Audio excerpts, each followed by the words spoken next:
Hi, welcome to this week's episode of the Pulse Regen Strategics Policy and Politics podcast. I'm the co-host today, Patrick Gardner, joined with my other co-host, Libby Lyons. Welcome, Libby. Thank you, Pat. And it's always good to be here. Always topical, always too much to discuss and squeeze into an episode, but we'll see how we go. And have you started growing your rocket yet? No, but I need to scatter some seeds. It won't take really long with the rain. disappointed. Okay, yeah, we'll keep holding me to that. We'll see if our guest has a green thumb or two as well. Great name, great initials, I would say. Patrick Gorman, the Assistant Minister to the Prime Minister and Minister for the Public Service. We are delighted to have you in your electorate, the electorate of Perth. Welcome. It's been a busy couple of weeks in Canberra and in your electorate. Thank you, Patrick, and thank you, Libby, and thanks for having me on the podcast. It has been a busy period of time. We've just kind of concluded that sort of arc from budget to the budget cell to the next bit of Parliament where you're actually trying to get those budget bills through the Parliament. So it feels like there has been a lot on the agenda. Yeah. And that's before you start to look out to the world at large. Yeah. So you mentioned the B word, budget. The impression we had from, Libby and I had from previous discussions was it perhaps was broader than what was originally anticipated maybe at the start of the year. Are you able to take us into the thinking around the budget construction and the way in which that has been, well, I guess the way in which you're interpreting the reaction and the response to that? Yeah, well, firstly, it does build upon, it's our fifth budget in 4 years, but it builds upon a lot of the commitments we had taken to the election around making sure we got that money for Medicare urgent care clinics, getting the $1,000 instant tax deduction in there and actually into the budget and into the Parliament. So there's a range of those things that we've been talking about for a long period of time, as well as sustaining some of those things that have had, incredible take-up, like the 5% deposit scheme. But one of the things the Prime Minister had been saying for a long period of time was that the 2025 election reflected our ambitions. It wasn't the limit of our ambitions. And if I think about the big challenges that we see in the world right now, you need governments that are prepared to make difficult but necessary calls for the long term. And that's how we sort of see this budget is dealing with a problem that has been going for far too long, which is an intergenerational inequality in terms of access to the housing market and some of the damage that does, not just in terms of people not being able to get into a home of their own, but it limits aspiration because it makes people think, well, why would I bother saving? Why would I bother striving in my career if even if I do everything right, I can't buy a home of my own? So it was time for us to do something about that. And there's been calls for years and years about serious tax reform, and we were happy to be the government that took those calls seriously and did something about it. But I guess if a government explicitly rules out specific changes to tax reform or whatever it might be, as you did, as an elector, haven't people got the right to say, well, what is the value of pre-election commitments?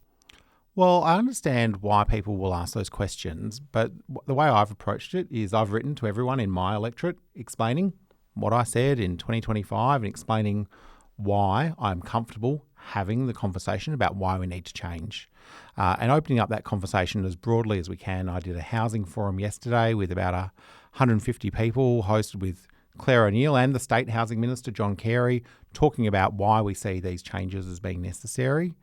And I'm comfortable fronting up, as I'm doing right now, saying, yep, we had a view.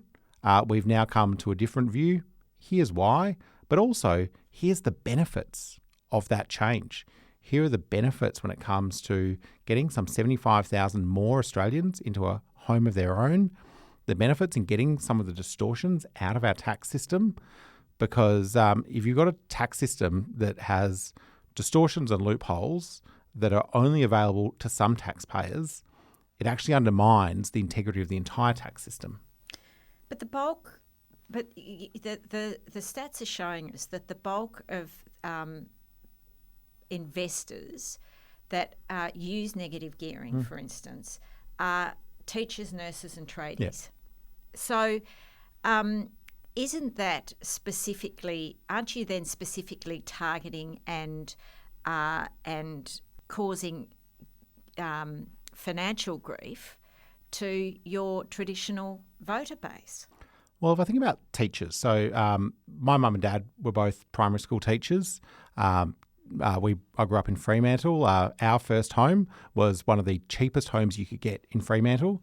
It was opposite Fremantle Prison, and I am old enough that when we were living opposite Fremantle Prison, that was a full working prison. So it wasn't a... Probably the safest place to live then, Patrick. Mum and Dad would say they'd sometimes get... It was a breakout or two, wasn't it? It wasn't the most secure. It's a wonderful World Heritage asset. It wasn't the most secure place. Mum and Dad would say that every now and then they get a phone call from the prison. They had a phone tree they'd call through of the nearby residents, and it was right across the road, saying, "Don't open your door tonight."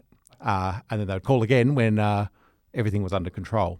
It's very quaint community engagement, isn't it? It is. Yeah, the only reason I say it, my late husband was a criminal lawyer, and I visited one of the regional prisons with him once. He had to go and visit a client, and I sat in the car. I said, "I'm very nervous about this." He said, "I think you're probably in the safest place in the state sitting outside here." That's why I asked. 1 or 2 days of the year. Different in those But back to the substance of your question. So Mum and Dad were teachers, very modest incomes, fortunate enough to be able to buy into the housing market to get their first home. But what we want is for those teachers or nurses or tradies who want to have those benefits of negative gearing, and good on them. It's great when they've got that extra cash flow, they can make those choices. Let's invest it in the productive bit of the economy, which is the job-creating part of the economy, which is new home builds, and then also handing down opportunity for others who want to get an affordable rental. So no one is missing out on that opportunity to negatively gear. It's just the direction of travel for what properties they will invest in. It'll be those new builds. And that also means that you've got something where you're saying, okay, I'm providing a new home more into the market. You're getting the financial benefits. And there's also a serious productive economy job benefit. Building new homes is one of the great job creators. But we've got a skill shortage in the construction industry, and any skilled workers are moving into the big construction areas where they're earning the big bucks. I mean, look at Victoria, huge shortage in the housing building market because they're all working on the big projects. So, I guess the proof in the pudding will be in the eating. So it's a few years out before we will actually see the benefit of these structural tax reforms. But I guess that there are, from where I sit, the backlash from the budget suggests that perhaps whilst you may have believed that you had a mandate to do this, that the voters might be thinking, well, you didn't. I guess the other way to maybe ask that consideration, Patrick, is was the backlash or that noise as anticipated in terms of its ferocity or the duration 1 or 2 weeks post the budget? Oh, I think there's a few things that drive it that are worth noting. Firstly is the idea of a budget bounce that is often put forward by people, particularly in the media. That is always looked for, but is rarely a reality of budgets. I think there's always incentives for those to look at what might be new and interesting rather than what's the thing that's going to impact the most people. And the thing that will impact the most people from this budget will be that $250 working Australians tax offset. That's going to benefit some 13 million Australians, regardless of their investment circumstances. So there's these big things that, obviously I know why my political opponents don't want to talk about that. I noticed I was equally bemused that the Greens Party was out criticising the budget, and they had this line that I couldn't fathom, which was that the Greens were out pushing that this is somehow a budget for the top 1% of Australians. And I thought, you couldn't get further from reality than some of the social media posts you're seeing from the Greens Party. I'm like, the tax concessions are focused on working Australians. We're focused on getting those lower middle income Australians into homes of their own. Biggest spend since the biggest housing program since post-World War II construction from a Commonwealth government. I was just like, I couldn't believe some of the commentary. And so you get some of that and you go, okay, there's this, I think we're also just in a time where politics is noisy. Yeah, and there is limited political capital in being positive for anyone outside of the government at the moment. So, backing in the budget isn't the thing to do presently. And it is a very noisy landscape at the moment. And the sort of rise in popularity of One Nation's making it even noisier. I know. So Clive Palmer's feeling like he's missing out, and so he's decided to come back for yet another crack, which is extraordinary. Yeah, we saw some mail-outs Can't keep that were a in. bad dad, Patrick. No letterbox is safe in Australia. No, well, never was. Or mobile phone, actually. Yeah. Remember all the text messages we got? messages. Oh my God, the Clive Palmer text messages. Goodness. Is there legislation to close that loophole from memory? I think there are a few tweaks to crack down on some of the phishing and spamming. It was extraordinary. Yeah. And some of the requirements around being really clear about where that material is coming from, that's been strengthened. Yeah. So the other topic that is raging at the moment is One Nation's push into WA physically last night at time of recording with Pauline Hanson doing an event out in Midland. They are surging in the polls. There's no denying that. That's unprecedented. How are you navigating the board seemingly being flipped? That has some implications for the government as much as it does for the Liberal Party and the National Party in opposition. Yeah. Well, I think the thing that's distinct from where I sit and my colleagues sit in government to what I would now call the four populist parties is that we have this responsibility to actually get on and do things. We are the elected government of the day, and while other parties have these opportunities to kind of just appear when it suits them, we have to front up every day. We have to deliver for the Australian people every day, and we have to implement practical policies that make a difference. And I think that's becoming one of the big divides in Australian politics is you've got the populist parties, of which I would have said for a period of time was One Nation and the Greens Party, but now you're really seeing the Liberal Party and the National Party join that sort of populist, the populist side of politics. This is no longer left or right. You've got populism as the driving policy force for those four parties, and that leaves Labor as kind of the only practical party of government left in a range of these debates. And you can think about it when it comes to some of the challenges of migration. The reality is some of what is now being proposed by both Angus Taylor and the One Nation political party would send a wrecking ball through the WA economy. Yeah. Well, and it's just not consistent with Australia's evolution. It's not. And nor is it consistent with how we've portrayed ourselves to the world for a long period of time.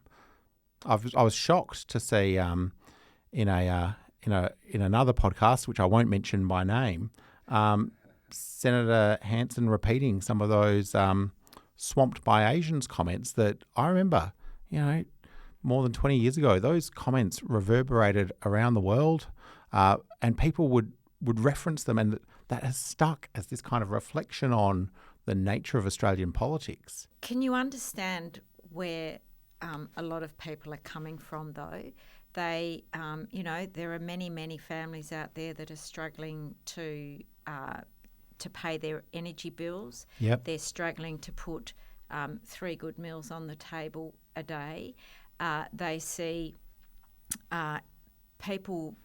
immigrants coming in and receiving first home buyers grants and things like that. And so I think that they sit back and say, well, here we are, we've been working hard, we continue to work hard, we pay our taxes. We're not getting much of a free ride. In fact, we're doing it really, really tough.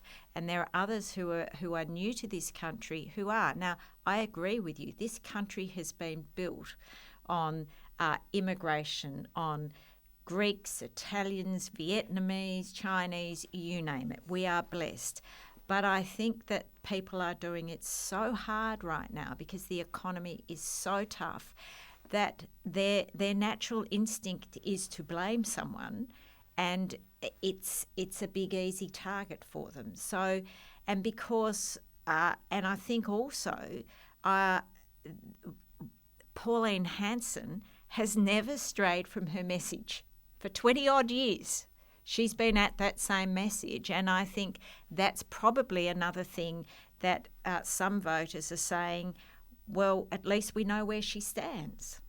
So I think from my perspective, I can understand why people, I'm not saying I agree with it, but I think I can understand why she's gaining in popularity and the party's gaining in popularity, because people are hurting. She's got the same message she's had for 20 years, and it's providing them with a feeling of stability, I think.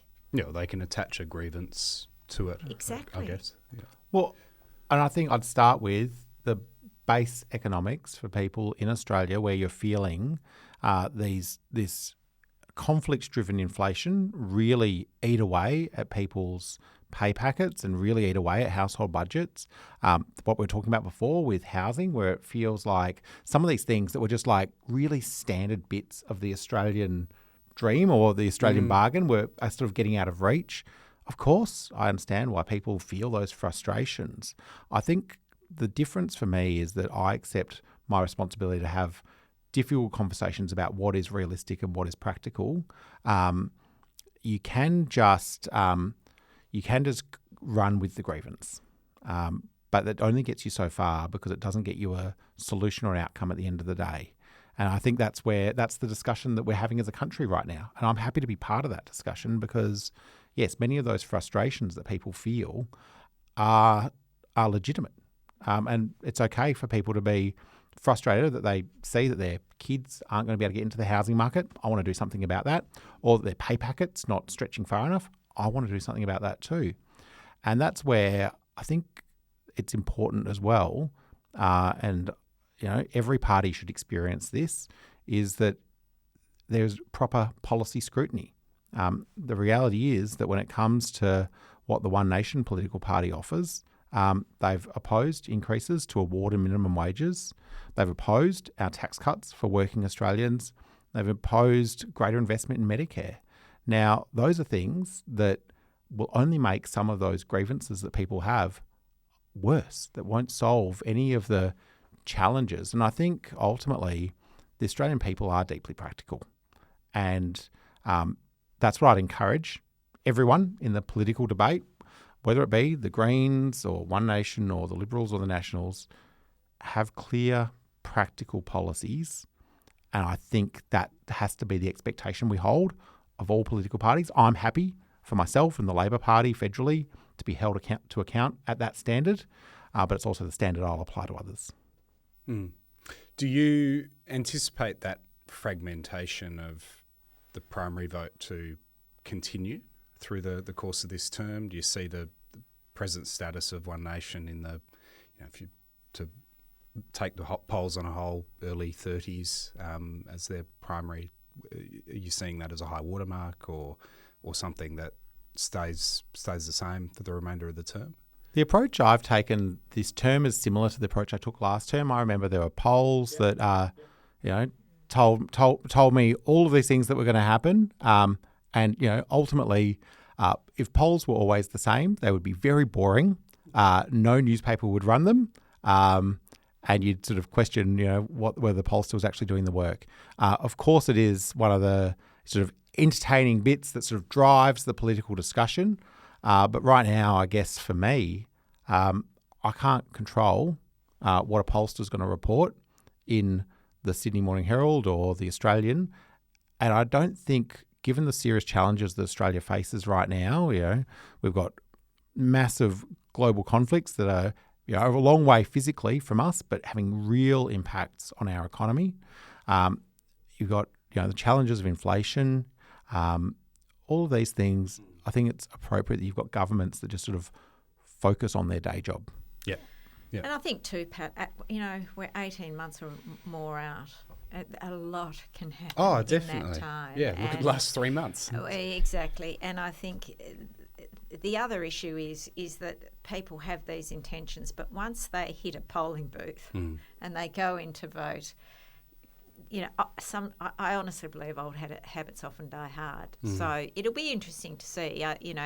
All sorts of things could implode before then, but and I suspect they might. But you'd think similar to the Farrer by-election. I mean, maybe that's the outlier because it's a by-election at a fairly early stage in the term. There's probably going to be a few more three-cornered, four-cornered races around the country. Well, I think Victoria will be.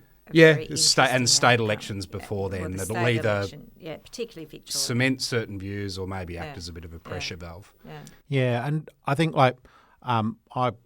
because I believe that as parliamentarians we have to treat each other with a level of respect, and for the people that have sent us there, I congratulated David Farley as the new member for Farrer when he came in and was sworn in, and it was nice to be able to do that, even though there's big differences in where we want to take the country. I think you can still have a base level of respect. And the other thing is, I said to him, I came in at a by-election.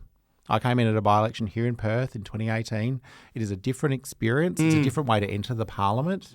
And by-elections, my contest then was a strange contest because the Liberal Party didn't contest. So they are always a little bit different to the nature of a general election where there's all the noise, all the bells, all the whistles, the 33-day campaign, and of course, the massive level of scrutiny that you see on individual members or individual leaders. Can I thank you for saying, because I think we often don't see that respect for parliamentarians across both, all sides of the chamber. And so thank you for doing that, and thank you for telling us that you went and congratulated, because that is the decent civil thing to do. And I know a lot of politicians do that, and the average person doesn't see that. No, they see the adversarial. They do. They 20 do, minutes of question time. And they see question time, and it's often very disrespectful. But I think it's important to point out, as you do, that generally people do treat each other in the corridors of power with respect. Well, and it wasn't just me. There were people from a range of people from the crossbench parties doing the same. Even people from the Liberal Party and the National Party who are probably still licking some wounds out of that contest. It's some of my Labor colleagues. Electoral politics.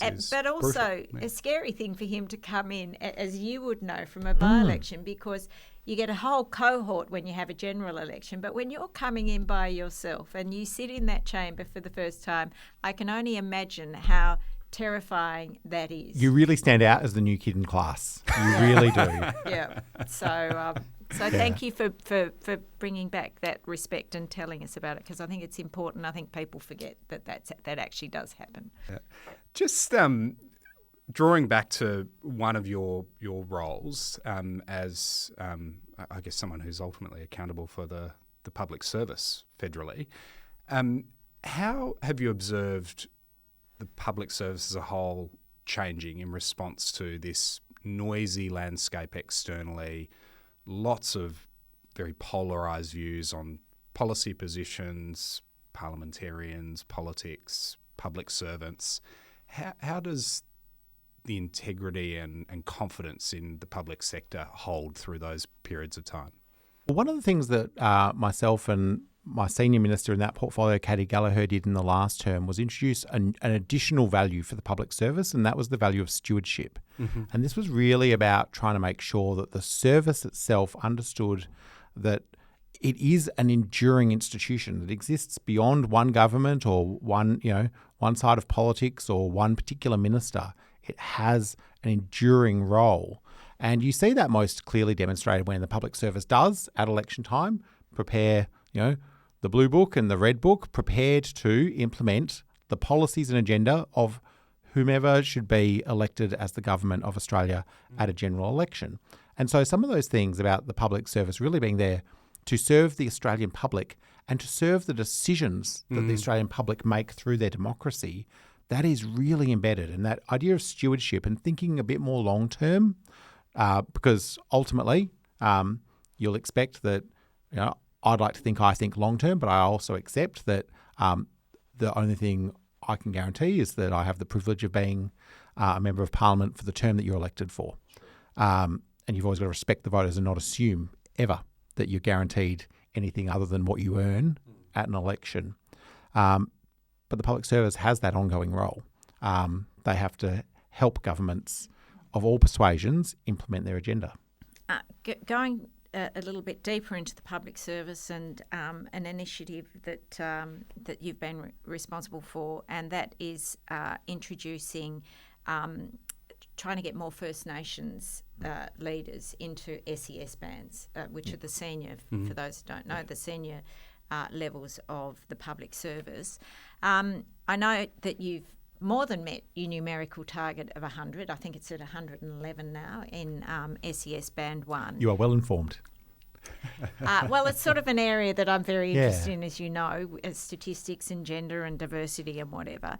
But a couple of questions that I think are important, Patrick, because actually meeting the target is always the easy part.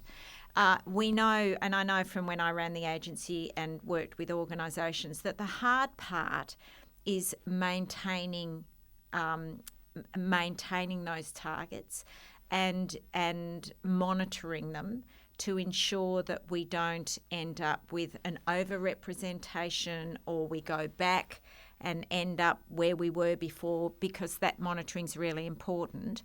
So what are the retention rates looking like, I guess, and maybe it's too early to know that, but and what does progression look like beyond Band 1? I think that's important too. And then if you can sort of talk to me about that and how you plan on monitoring this and making sure that we can sustain it. I then would like to talk to you about the issue of merit. So, great. Okay. Well, firstly, it has been a success. And we didn't know when we set out to do that SES 100 target whether or not it would work, but we knew it was worth trying, because what we saw in the data across the public service was that we've got quite good First Nations representation amongst the public service at large, but that wasn't being reflected in the senior levels. And so we had to have an intervention. And so going out and helping agencies sort of recognise that this wasn't something that was a problem within the Public Service Commission. This was a problem that existed agency by agency. And as a result, in some of the really complex areas of policy where it is about trying to build genuine partnership with First Nations, we didn't have the expertise in the policy room to do that. Yeah. So this is ultimately about making sure that we've got the right people in the right jobs to get the outcomes that governments have decided to pursue. And you only need to look at the current challenge we have when it comes to closing the gap report, that there are across a whole range of portfolios. It doesn't just sit with the National Indigenous Australians Agency. The challenges of closing the gap sit across a whole range of portfolios, which is why in the latest report that the Prime Minister tabled, we now actually have every minister that is responsible for either a target or a component of a target signing on. So we've really made sure that it's a collective responsibility piece. In terms of making sure that it sticks, one of the things you do is you celebrate the success. It's why you're probably able to easily find commentary from both Minister Gallagher and myself about why this has worked, and indeed commentary from the Public Service Commission. Because if you celebrate success, then people sort of say, well, that's what good looks like.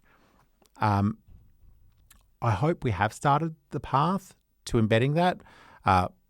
We have now seen consistently when it comes to work that I'll, Libby, pay credit to you for your contributions in this space, when it comes to gender equality in the senior executive service more generally across the public service. The interventions are less and less each year because that success has stuck and that success has been celebrated, and it's now what the public service looks like. One of the things that concerns me, though, is, and I warned against this when I was at the agency, is that you do have to keep monitoring, because there are some departments now who, if they're not already, they're verging on becoming highly feminised. that's not an outcome we want either. What we want is genuine balance. And yes, there will always be the pendulum. You will always go. It will, we go from one side to the other. But by and large, you've got to have an average over a five or 10 year period where you get sort of 50-50. So I think it is about that. It's about maintaining scrutiny, keeping your stats together, and ensuring that then becomes sustainable and embedded into the culture.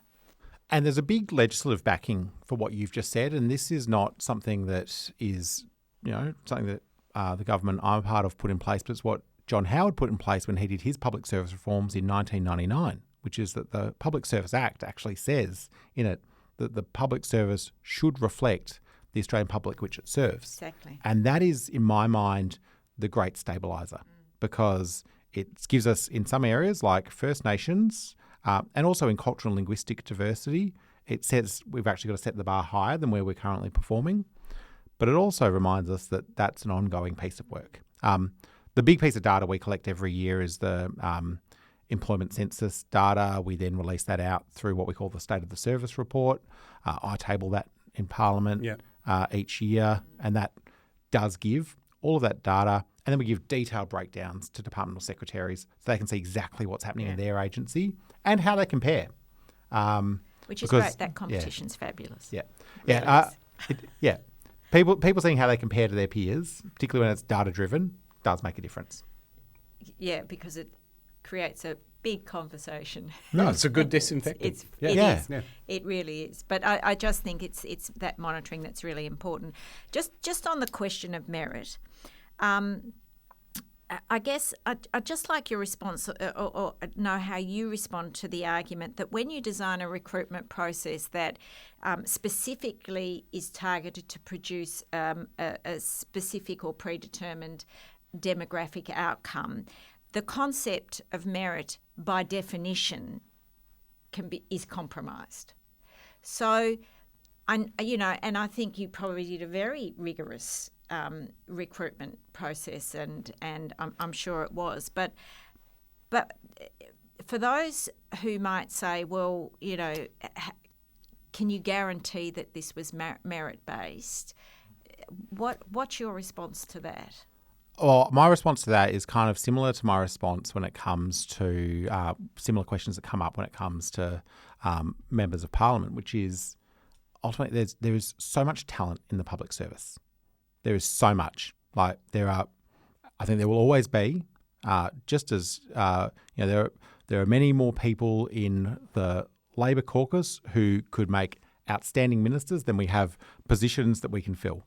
Similarly, in the public service, I meet people who might be an executive level one in that real middle management of the public service, and they're outstanding. There's so much good there.